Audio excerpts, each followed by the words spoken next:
I was 6, growing up in Siberia, I told my mother that I would like to become an artist. She said, "Wonderful." To be clear, it wasn't like, "How was your day at the carnival?" "Wonderful." But more like, "I spilled my coffee on white shirt." "Wonderful." You see, in my kindergarten, the artworks were arranged from best to last. And I was always second to the bottom. And so before my mother agreed to spend on my art education, she wanted to know, why do I want to be an artist? And so, without missing a beat and looking her straight in the eye, I said, "I want to make the world a more beautiful place." "Of course." And that is how I spent 7 years getting to know the universal language of visual arts. And as I was getting better, 7 years later, we immigrated to the United States. I was 13. I did not speak English. And you remember 13, right? Oh, yeah.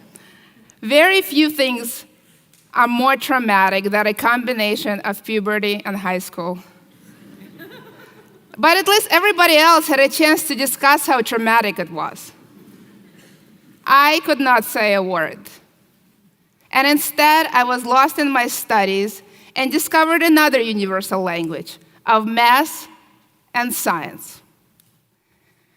And so I had a second career conversation with my mother, where I told her that I would like to become an engineer. My mother asked me why, and without missing a beat, I looked her straight in the eye and I said, "To make a world a more functional place." "Of course."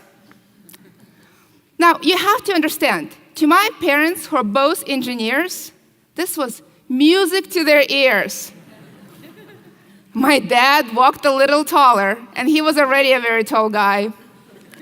And my mom smiled like she finally did something right. But that didn't last. I learned English. I developed opinions. I developed a sense of justice. And I wanted to make sure that I make an impact. I really earned to make a difference. So I had a third conversation with my mother where I told her that I would like to become a lawyer. She didn't even ask why. And the conversation very quickly escalated from mom to dad. So my dad sat me down and he said, "Olga, I got used to the idea of you making the world a more beautiful place. And then you had this idea of making the world a more functional place. And I thought that was a terrific idea. It sounds like you gave up on both."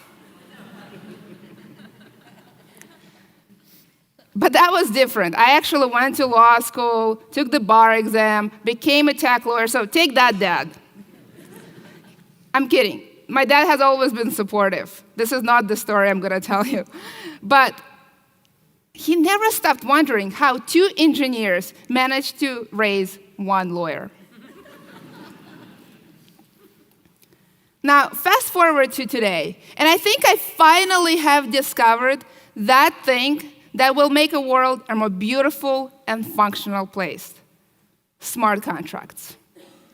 And before I go tell you what they are and give you examples of their applications, let me talk a little bit about blockchain, the underlying technology. Now, you may be wondering, what on earth is blockchain? And if you think about it for a minute, you may even imagine a movie starring somebody like Dwayne "The Rock" Johnson, blockchain. The unfortunate name aside, it is really an immutable distributed ledger. Immutable means that if you put something on blockchain, it's really hard to change. It is pretty much there forever. Distributed means that no one computer can decide. It's a network of computers around the world sharing that decision. And ledger is just a table, like an Excel table that contains a lot of information. Now, what makes this technology work is cryptology, which is a magic ingredient. When you mix it all up, that's what makes blockchain work. Now, this technology is no joke. It's a lot of math. But at the core, I think of blockchain as a history of all transactions.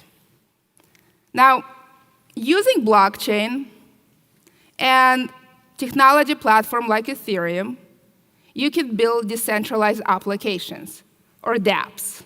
And at the core of dApps are smart contracts. So that brings me to smart contracts. Let's talk about smart contracts. I hate to disappoint you, though. Smart contracts also have a misguiding name. They're not really smart, as in, this little girl is very smart. And they're not really contracts, as in pages of legalese where you sign at the bottom and date. Not that kind of contract. They're really pieces of code that codify business logic. And at the core, they facilitate three functions. One, they store rules.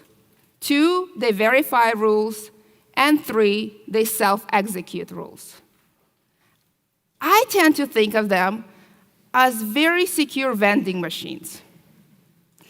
So, for example, every vending machine stores a rule that if you insert $1, you may get a snack of choice. And then when you go and insert, in fact, $1, it verifies the correct amount. And after verification, voila, a happy moment, you get a snack of choice. That is kind of how smart contracts works. And because they are blockchain application, there is no intermediary. There is no broker. There is no escrow agent. There is no government, corporation, not even a lawyer. It executes automatically. So to summarize, smart contracts are pieces of code. They're very secure, and they self-execute. That's very exciting. And the world of business is in the process of embracing smart contracts. We'll see numerous applications in IoT, financial sector, supply chain, and numerous others.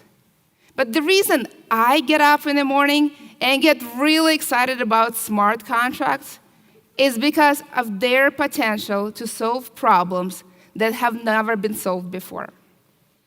Now, I'm going to go through 4 applications, and I will treat them separate.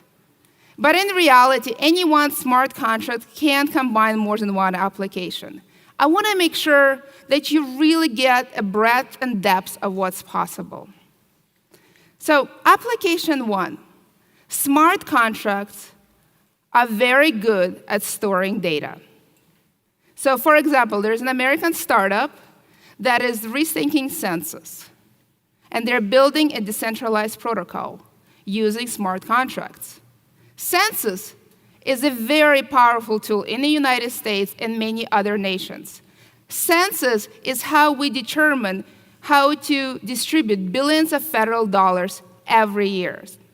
Census is how we determine where we build bridges, schools, roads, hospitals. So census is very important.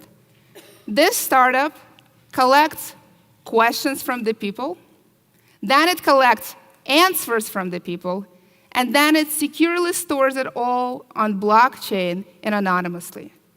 So this way, our legislators can really get a representation of who we are as a people and what it is that we want. Smart contracts are very good at facilitating trust. So, for example, another startup, now a little bit more international, it includes people from Australia, Canada, and Germany, is connecting urban farmers, landowners, and consumers. It allows putting small lease agreements on blockchain using smart contracts and facilitate renting of small plots of land. And small plots of land add up to a big field. So for example, if I own a house in San Francisco and I don't have time or interest to garden, I can rent my backyard, or if I have a flat roof, even a roof, for somebody to cultivate this. Now, the benefits of urban farming are huge. It allows to decrease our carbon footprint. It allows us to build tighter community. It's an opportunity to explain to our children where food comes from. And most importantly, urban farming is beautiful and delicious. Now, number 3, smart contracts can function as software libraries. And I know that sounds a little dry. Talking about software libraries is a little bit like me inviting you to watch the paint dry or watch the grass grow. It's a little boring, I get it. But it actually has life-saving applications. So for example, in the United States, over 100,000 people are waiting for kidney transplant every year. And on average, it takes 3 to 5 years. And in some states, it takes up to 10. And the real bummer is that the longer you wait, the less likely the transplant is successful. There is, of course, a solution to this. Many hospitals allow somebody in the patient's network to donate a kidney, like a friend, a family member, a coworker, or just a kind stranger. But the challenge is that the donor is not always a match. There is a solution to that as well. Hospitals allow a swap. So for example, if a donor A is not a match with a patient A, and a donor B is not a match with a patient B, they can swap. The challenge is this solution is highly geographically limited.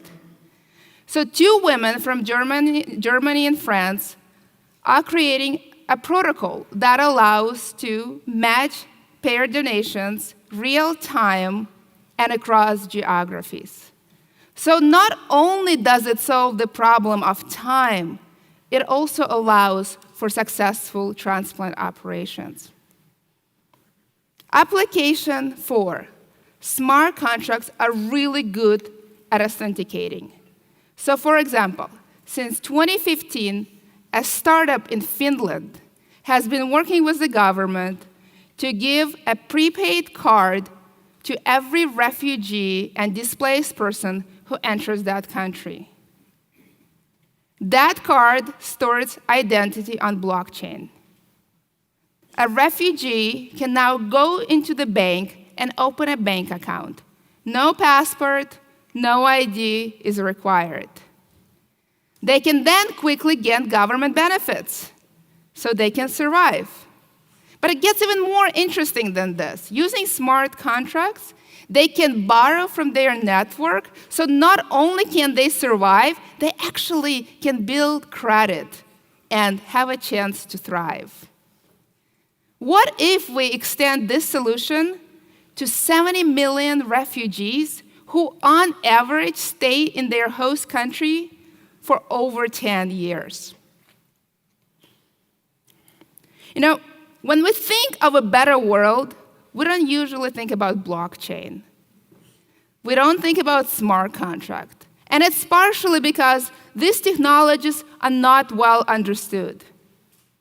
Of course, funny names, very complicated technology, and lots of mess are not helpful either. But I am convinced that once we realize that we can use smart contracts to solve long-standing problems, we will attract talent from all over the world and will be able to leverage the creativity and knowledge.